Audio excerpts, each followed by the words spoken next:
الرحيم الحمد لله الذي لم يتخذ صاحبة ولا ولدا ولم يكن له شريك في الملك ولم يكن له ولي من الذل وكبره تكبيرا.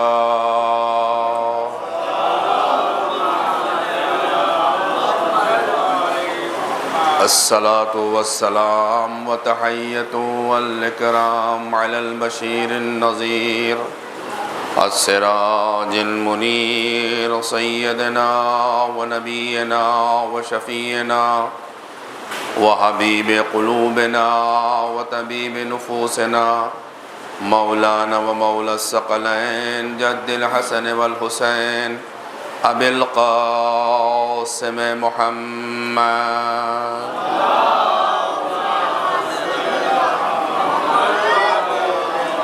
وعلى أهل بيته الطيبين الطاهرين المعصومين المظلومين ولعنة الله على أعدائهم وقتلتهم وغاصبي حقوقهم ومنكر فضائله المجمعين من يومنا هذا إلى قيام يوم الدين. أما بعد فقد قال الله تبارك وتعالى في كتابه المبين وهو أصدق الصادقين وقوله الحق. بسم الله الرحمن الرحيم وجعلناهم أئمة يهدون بأمرنا وأوحينا إليهم فعل الخيرات وإقام الصلاة وإيتاء الزكاة وكانوا لنا عابدين.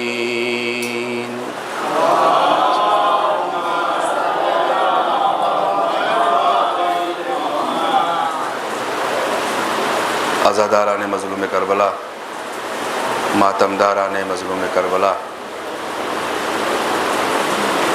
یہ خمسے کی آخری مجلس مسلسل اسی آیت کے ضمن میں گفتگو ہو رہی ہے جو آج آخری گفتگو ہے. سورہ انبیاء کی 73 نمبر آیت جس میں ارشاد عہدیت ہو رہا ہے کہ وَجَعَلْنَاهُمْ أَئِمَّةً يَهْدُونَ بِأَمْرِنَا، ہم نے انہیں امام بنایا ہے اور ہمارے ہی حکم سے یہ ہدایت کرتے ہیں. وَأَوْحَيْنَا إِلَيْهِمْ فِعْلَ الْخَيْرَاتِ، اور ہم نے ان کے اوپر وحی کی ہے عمل خیر کرنے کی، نماز قائم کرنے کی، زکوٰۃ دینے کی. وَكَانُوا لَنَا عَابِدِينَ، اور یہی وہ لوگ ہیں جو ہماری عبادت کیا کرتے تھے. اب تک جو گفتگو ہوئی ہے وہ یہ کہ اللہ نے جو وعدہ کیا ہے اور اس وعدے کے مطابق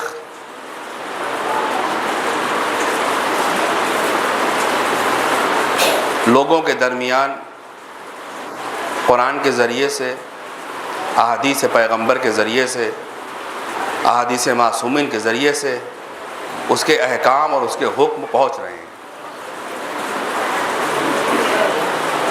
اس نے یہ کہا کہ امام بنانا ہمارا کام ہے، ہادی بنانا ہمارا کام ہے، خلیفہ بنانا ہمارا کام ہے. ہم نے یہ عہدہ کسی انسان کے ہاتھ میں نہیں دیا، حتیٰ ہم نے کسی نبی کو یہ اختیار نہیں دیا کہ وہ اپنے بعد کسی کو جانشین، کسی کو وصی معین کر لے. اور یہی وہ لوگ ہیں جو نماز قائم کرتے ہیں، یہی وہ لوگ ہیں جو زکوٰۃ دیتے ہیں، اور یہ وہی لوگ تھے جو ہماری عبادت کیا کرتے تھے۔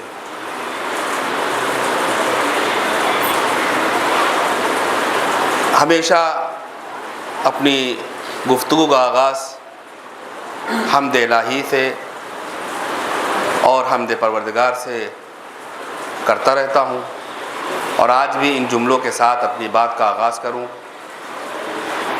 کہ اس پروردگار کا کرم ہے، شکر ہے کہ اس نے ہمیں اس فرش پہ لا کر بٹھا دیا ہے، اور اتنی بڑی عبادت جسے ہمیں سعادت حاصل ہے، تو ہمیں جب ایام اعضاء ختم ہو جائیں، جب پروگرام ختم ہو جائیں، تو ہمیں کم از کم 2 رکعت نماز شکرانے کی ادا کرنا چاہیے کہ پروردگار تیرے کرم سے، تیرے فضل سے ہم ان عبادتوں میں شریک ہوئے۔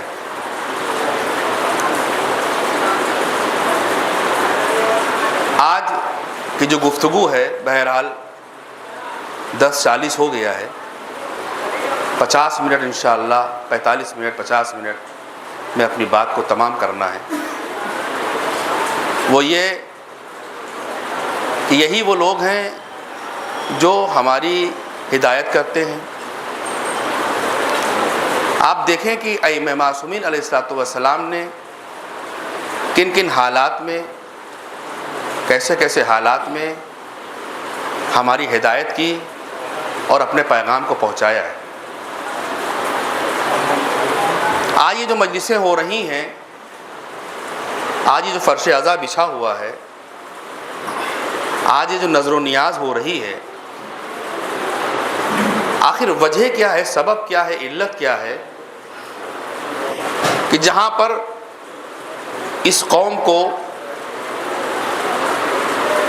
اتنا پیسا گیا ہو، اتنا قتل کیا گیا ہو، اتنا خون بہایا گیا ہو، لیکن کیا معجزہ ہے اور کیا کرم اس پروردگار کا کہ جتنا اس قوم کو ختم کیا جا رہا ہے اتنا یہ قوم بلند ہو رہی ہے۔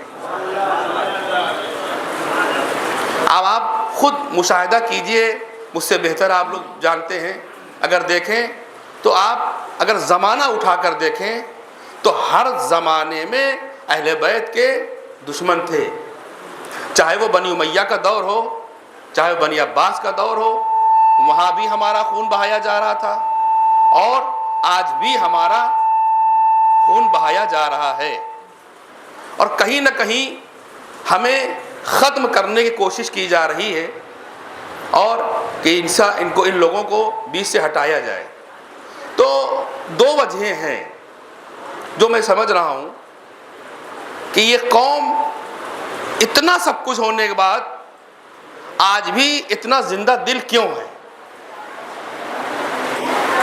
بڑے بڑے، میں نے تو آج تک کسی کے منہ سے یہ نہیں سنا کہ مولانا ہم نے یہ مجلس کر لی، یہ نظر کر لی، یہ خمسہ کر لیا، تھوڑا بیلنس ہمارا خراب ہو گیا ہے، آج اس پروگرام کے بعد حالات ہمارے کچھ خراب ہو گئے ہیں، یہ ہم نے آج تک کسی سے نہیں سنا۔ لیکن ہاں، جب ان کا کوئی ذاتی پروگرام ہوتا ہے تو وہ کہہ بیٹھتے ہیں مولانا کیا بتاؤں، پچھلے ہفتے ابھی گھر میں شادی تھی، حالات صحیح نہیں ہیں۔ لیکن مجلس حسین کرنے کے بعد، نظر و نیاز کرنے کے بعد، کوئی مومن بندہ، کوئی حسین کا چاہنے والا یہ کہتا ہوا نظر نہیں آیا کیا کروں مولانا، ابھی نظر ہوئی تھی، کچھ دن پہلے کیا تھا، اب کچھ حالات خراب ہو گئے ہیں۔ نہیں، کوئی نہیں کہتا ہے۔ کیوں؟ کہا کیوں، جو اس نے کیا ہے یہ حسین ابن علی کے لیے کیا ہے، جو اس نے کیا ہے یہ اللہ کے لیے کیا ہے۔ تو میرے عزیزو، جیسی جس کی نیت ہوگی ویسی اس کے ہاں برکت ہوگی۔ اور میرے عزیزو، یہ میرا مسلم عقیدہ ہے کہ تم جتنا بھی امر حسین میں خرچ کرتے رہو گے، اللہ تمہارے یہاں اضافہ ہی کرتا ہوا نظر آئے گا۔ جتنا تم امر حسین میں خرچ کرو گے، جتنا خرچ کرو گے، کوئی کمی ہونے، اللہ اور اضافہ کرے گا۔ اس لیے، اور اس کا حساب و کتاب بھی نہیں ہے میرے عزیزو۔ اگر آپ دنیا سے رخصت ہو جائیں تو قبر میں فرشتے اس کے بارے میں آپ سوال نہیں کریں گے، لیکن ہاں اگر 1 روپیہ بھی اگر آپ کا اسراف بیجا خرچ ہوگا تو کہیں نہ کہیں آپ سے سوال ہوگا۔ کہیں نہ کہیں آپ سے پوچھ تاچھ ہوگی کہ یہ پیسہ اتنا یہاں کیوں خرچہ کیا، لیکن واحد یہ عبادت ہے کہ جس میں جتنا چاہے خرچ کر دو، کوئی سوال کرنے والا نہیں ہے میرے عزیزو۔ کیوں؟ کہا یہ وہ عبادت ہے میرے عزیزو۔ اور پھر وہی بات کہ یہ ہم تھوڑی نہ کرتے ہیں، یہ تو اللہ نے ایسا ہمیں بنا دیا ہے، اس کا لطف کرم ہے میرے عزیزو۔ تو میں یاد کر رہا تھا کہ آخر یہ قوم جہاں اس کو اتنا دبایا جا رہا ہے اور ہر زمانے میں قتل و غارت ہوا ہے، ختم کیا گیا ہے، آج یہ قوم کیوں ابھر رہی ہے؟ تو ایک پہلا جو وجہ ہمارے سمجھ میں آئی وہ یہ کہ آج دیکھیے آخر شیعوں کے لیے خصوصاً کیوں جو ہے تلواریں لٹک رہی ہیں۔ مشاہدہ آپ کیجئے، آپ کے سامنے حالات ہیں کہ جہاں وہ ملک جہاں بڑے سے بڑے لوگ شہید کر دیے گئے، بڑے سے بڑے افراد قتل کر دیے گئے،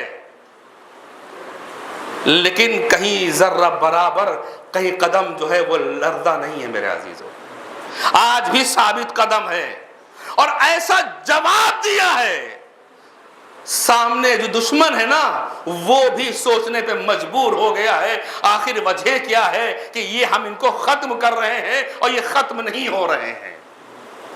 آپ دیکھ رہے ہیں میرے تو کیوں کہ وہ اس لیے ایسے مرکز سے اور ایسی ہم جگہ سے جڑے ہیں، اس مرکز اور اس جگہ کا نام ہے مرجعیت، اس جگہ کا نام ہے مرجعیت۔ وہ ایسے جگہ سے جڑے ہوئے ہیں، تو دشمن کی پہلی چال ہی یہی ہے کہ پہلے انہیں یہاں سے ختم کرو۔ اور دوسری وجہ غالباً مجھے یاد نہیں ہے کہ میں نے کہیں اس کو پڑھا ہے، بہرحال اگر دوبارہ ہے بہرحال سن لیجئے، بہرحال ذکر ہے، ذکر مولا ہے۔ تو دوسری وجہ، دوسری سبب وہ یہ اس قوم کے لیے، دیکھیے سلام ہمارے ہاں مذہب میں مستحب ہے کرنا، لیکن جواب سلام اس کا جو ہے واجب ہے۔ اگر کوئی انسان سلام نہ کرے کسی سامنے والے آدمی کو تو وہ گنہگار نہیں ہوگا، لیکن اگر جواب نہیں دیا جائے گا تو پھر اس نے ایک واجب ترک کیا ہے۔ تو سلام کرنا کیا ہے؟ ہاں یہ ہے کہ نہیں کیا اگر کرے گا تو اسے بد اخلاق تو کہے گا زمانہ کہ کیسا آدمی ہے، ارے ملتا ہے 2 انگلی کا سلام بھی نہیں کرتا ہے، اور ہمارے ہاں یہ ہو بھی رہا ہے۔ کیوں؟ کہا کہ تھوڑا سا کچھ اصل میں آ گیا ہے ہمارے پاس۔ تو جو انانیت ہے نا میرے عزیزو، یہ انانیت نہیں جو انسان کو ایسے کھا رہی ہے جیسے دیمک لکڑی کو کھا رہی ہے۔ یہ انانیت کیوں نہیں ختم ہو رہی ہے؟ ارے کم از کم شکر کرو خدا کی کہ آج تم کو جو کچھ دے دیا اللہ نے نواز دیا ہے، شکر کرو میرے عزیزو۔ تو کہنے کا مقصد یہ ہے کہ انسان سوچتا ہے کہ کوئی ہمیں سلام کرے، لیکن میرے عزیزو اسلام اور مذہب اور ائمہ معصومین یہ کہتے ہیں کہ جب اپنے گفتگو کا آغاز کرو تو سلام کے ذریعے سے کرو۔ سلام کے معنی کیا ہے؟ سلام علیکم میں نے کہا آپ کو، ہم نے آپ کو آپ سلامت رہیں، آپ کا بھی جواب وہی رہے گا علیکم السلام، یعنی آپ بھی سلامت رہیں۔ تو سلام کرنا کیا ہے؟ کہا مستحب ہے۔ جواب سلام کیا ہے؟ کہا یہ واجب ہے۔ یہ بات یہاں تک آ گئی اب ذہن عالیہ میں۔ اب آپ سنیں میرے عزیزو، یہ قوم آخر کیوں نہیں بیٹھ رہی ہے، یہ کیوں نہیں ختم ہو رہی؟ آج اس کی ریزن سبب کیا ہے کہ جتنا اسے دبایا جا رہا ہے یہ قوم اتنا ہی ابھر رہی ہے الحمدللہ۔ اس کی وجہ اور سبب یہ ہے کہ ہم تقریباً ڈیلی ہم 3 وقت نماز پڑھتے ہیں، اور تینوں وقت نماز ختم کرنے کے بعد جب روح بقبلہ کھڑے ہوتے ہیں تو ایک سلام کرتے ہیں، السلام علیکہ یا ابا عبداللہ، السلام علیکہ یا ابا عبداللہ۔ دیکھیں سلام کرنا مستحب ہے، جواب سلام واجب ہے۔ ادھر میں نے اپنے آقا کو سلام کیا، ادھر حسین نے سلامتی کی دعا دے دی۔ ایک سلام دے دے پر محمد و آل محمد۔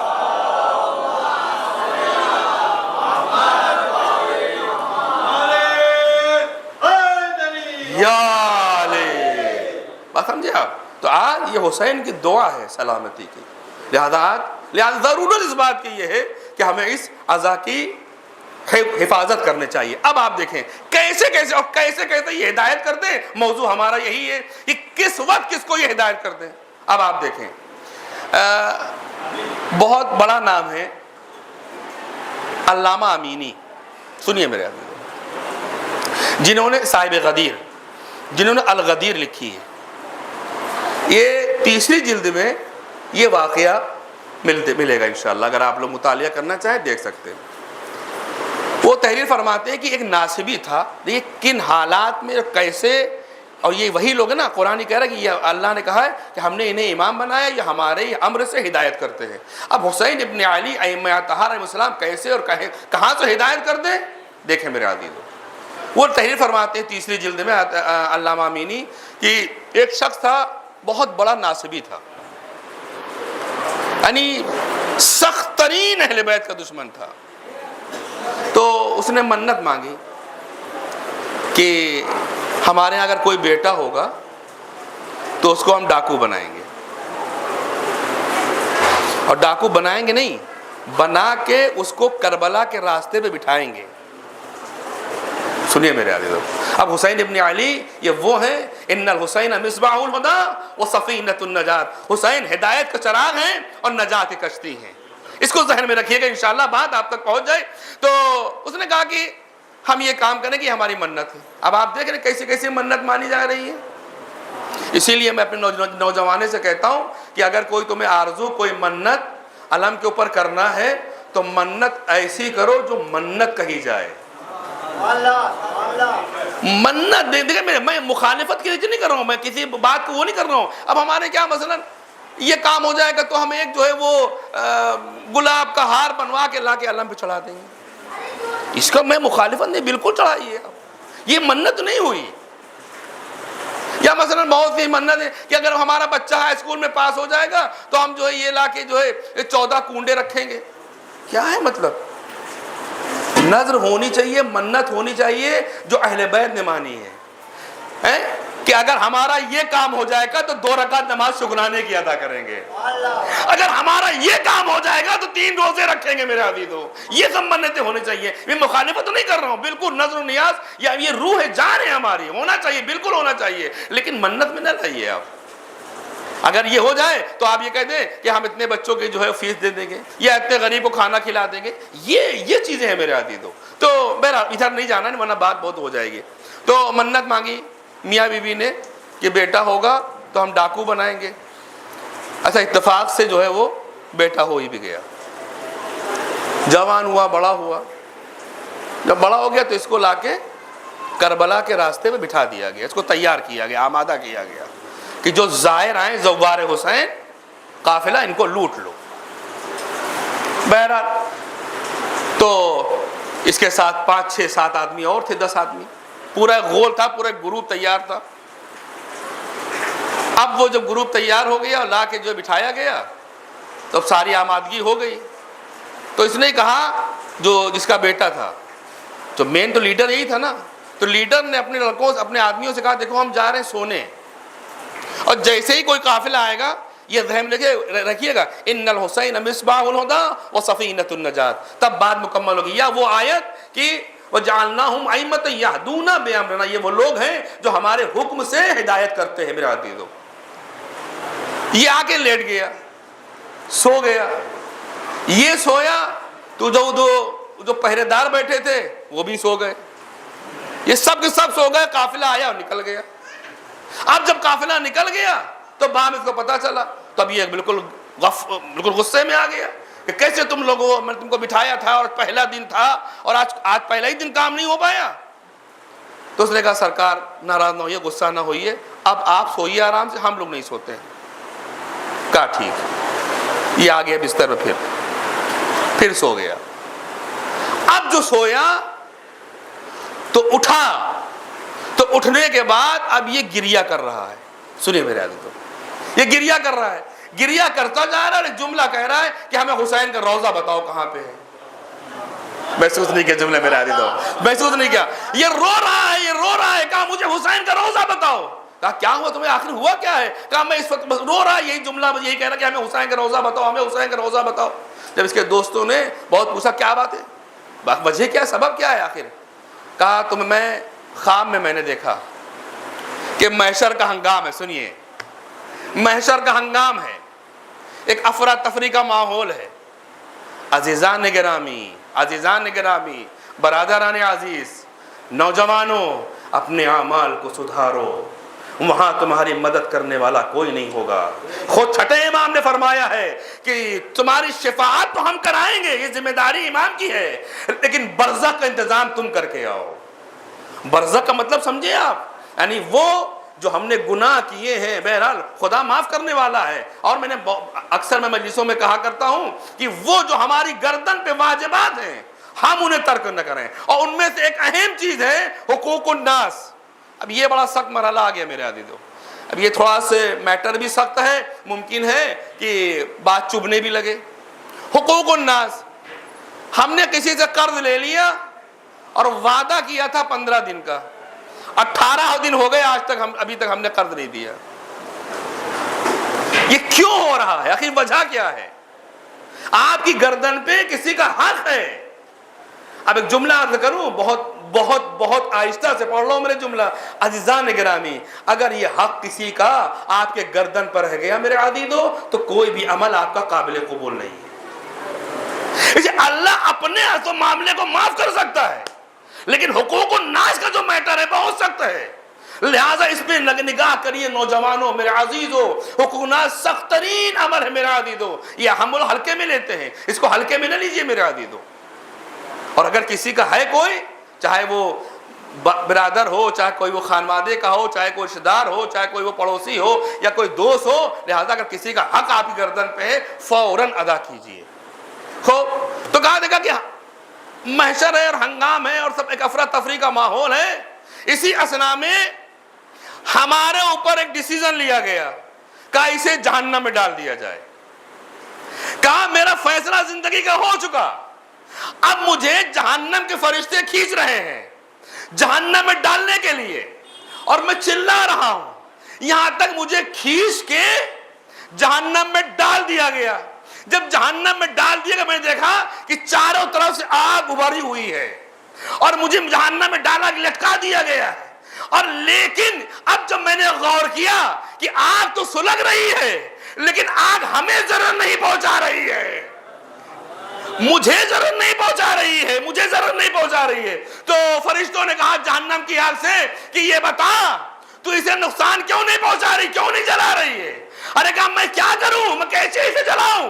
جب یہ سو رہا تھا اور جو زوار حسین کا قافلہ نکلا تو ان کے پیروں سے جو خاک اڑی تھی وہ اس کے کپڑوں پہ آ گئی ہے، وہ اس کے کپڑوں پہ آ گئی ہے۔ جب تک یہ نہیں ہٹے گی ہم اسے جلا نہیں سکتے۔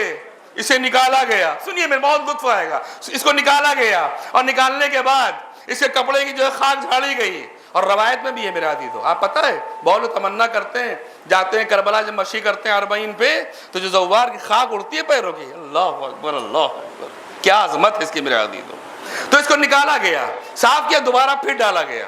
جب دوبارہ جہنم پھر ڈالا گیا، پھر اس نے دیکھا کہ آگ بھڑک رہی ہے لیکن ہمیں نقصان نہیں پہنچا رہی ہے۔ پھر جہنم کے فرشتوں نے کہا کہ اب کیا مسئلہ ہے؟ کہا دیکھو اس کے خاک جو ہے اس کے ناک اور کان اور پلکوں تک آ چکی ہے، جب تک یہ نہیں ہٹے گی، اللہ اکبر، اس وقت تک میں اسے جلا نہیں سکتی۔ اب روایت علامہ امینی لکھا ہے کہ اس کو دوبارہ نکالا گیا، پھر اس کو نہلایا گیا، نہلانے بعد پھر اسے جہنم میں ڈالا گیا۔ اب جو جہنم میں تیبارہ ڈالا گیا تیسری مرتبہ، اب ڈالا یہ کہ اب جلا دیا جائے گا، لیکن اب آگ جو ہے چاروں طرف ہے لیکن اس کے بدن کو نقصان نہیں پہنچ رہا ہے۔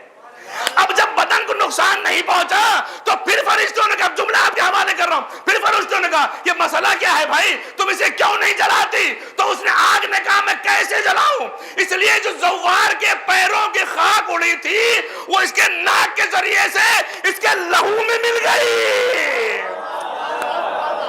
اس کے لہو میں مل گئی۔ اور چھٹے امام کا قول ہے کہ جب اللہ کسی شیعہ کو خل کرتا ہے تو اس کے خون میں حسین کی خاک کربلا ملا دیتا ہے۔ صلوات بر محمد و آل محمد۔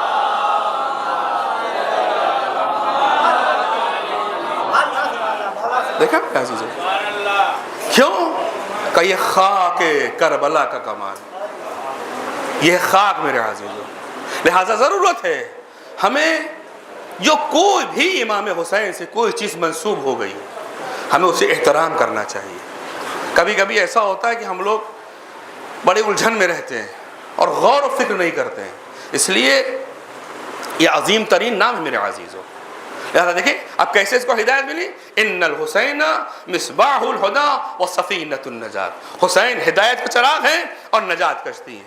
اب آپ میرے عزیز دیکھیں امام حسین کریم ابن کریم ہے، کیا کہنا۔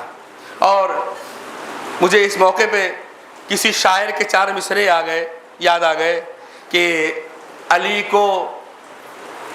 کو خالق اکبر کی عین کہتے ہیں، علی کو خالق اکبر، حسین ابن علی کیا ہے میرے عزیزو، علی کو خالق اکبر کی عین کہتے ہیں، حسن کو قلب رسالت کا چین کہتے ہیں۔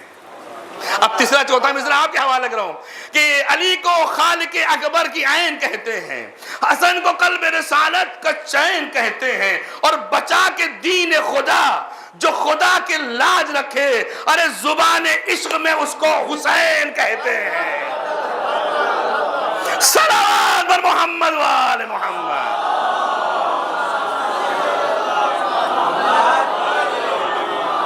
تو غور فرمائیں، یا علی، دیکھا میں زبان عشق میں اس کو حسین کہتے ہیں۔ اللہ رے کیا اہتمام ہے اللہ کی طرف سے میرے عزیزو۔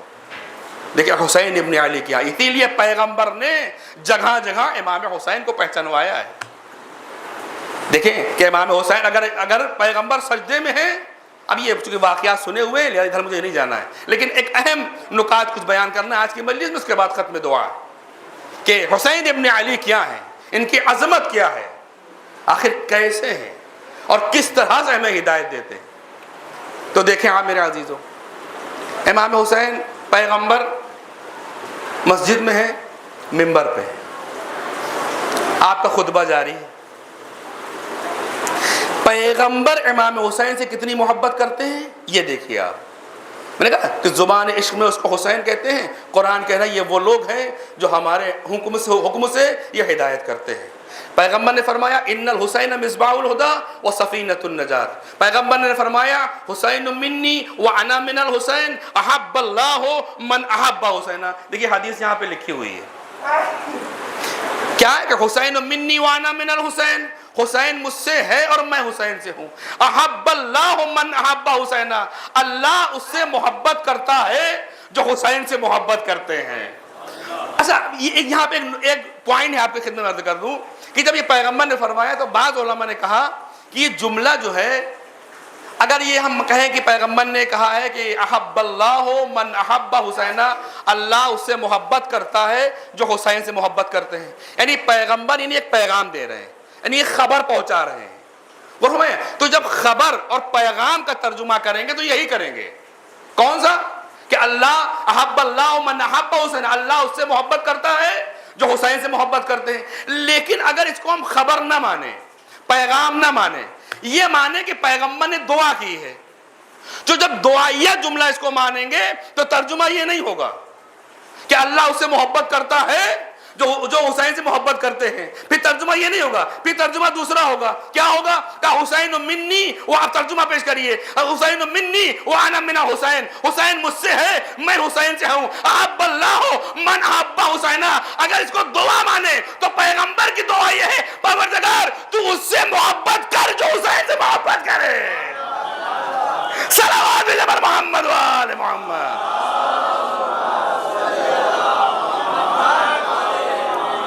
حسین ابن علی کی، اب پیغمبر کتنا امام حسین سے محبت کرتے ہیں، کتنا چاہتے ہیں، یہ آپ دیکھیں۔ تو پیغمبر مسجد میں ہیں، آپ خطبہ ارشاد فرما رہے ہیں، پیغمبر خطبہ جاری ہے، اور اسی اثنا میں مسجد چاہنے والوں سے پوری چھلک رہی ہے، اور پیغمبر خطبہ سنیے میرے عزیزو کہ اسی اثنا میں امام حسین مسجد میں داخل ہوئے۔ جب داخل ہوئے تو امام حسین کا ابا میں آپ کا پیر پھنس گیا اور آپ گر گئے زمین پر۔ روایت کا فقرہ یہ ہے کہ پیغمبر، روایت کا فقرہ، اب جملہ آپ کے حوالے کروں میں، اس میں جملے میں غور کیجئے گا، واقعہ آپ کو سنا ہوگا لیکن میں آپ کے کچھ چیزیں عرض کرنا چاہتا ہوں